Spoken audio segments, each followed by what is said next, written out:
I'm Cass. I'm the Community Market and Food Security Coordinator at Daniel McIntyre St. Matthews Community Association.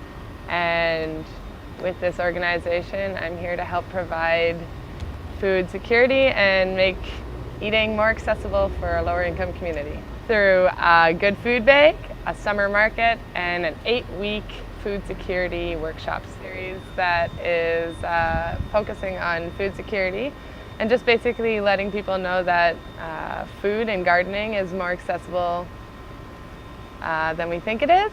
It's really possible to start your own garden up, and you just need the basic tools, and so we give them kind of the information for what they need to know about the do's and don'ts of gardening. And for instance, harvesting in your local space is a possible thing. People don't realize you can eat weeds. You never know if you're going to have a room full of beginners or some people who are really experienced in certain areas. I find that no matter what the skill level is that people come to, there are always like some common things that we can talk about, and having people who have more experience in the room sometimes just helps us get deeper into the conversation, because they can kind of layer what I'm saying with their own personal experience and add that to the collective discussion. So I mean, it's always really positive, and people generally come to these kinds of events because they want to learn things, yes, but also to be in community and discussing whatever the topic is that evening. Sometimes people come with their own like specific direct questions, and that's always great. I would say that I'm a very tactile learner, and I think especially around food and gardening, like these are skills and knowledges that are often passed down, like historically, from elders and parents to young children and people.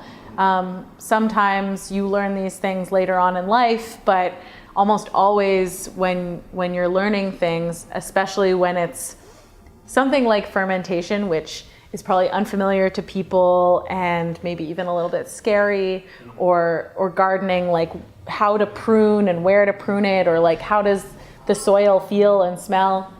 Those are things that you learn through practice and experience and modeling what you see somebody else doing. So I think like to talk about something and to read a book is one thing, that's one stream of learning that is helpful. But if you can have that information coupled with what it feels like to actually do it, and the muscle memory and the sensory memory of doing it, then that just like gives you a way more solid base for your learning. There's a lot of ways you can learn how to cook, but not often do you get the opportunity to see the ingredient growing in its habitat, let's say, and then take that from the habitat to the kitchen and sort of see that sort of whole circle, rather than just like the chopped off end of it, which is the ingredient in a paper bag or something. I think the broader importance of this skill and skills like it are just sort of maintaining a connection to place, like most broadly. Like we live in an urban environment, but that does not mean that we don't live in an ecology or in a nesting set of ecologies, and we're not living, and it doesn't mean we're not living in a very changing dynamic ecology, in the microcosm of an urban landscape, but also in a larger macrocosm.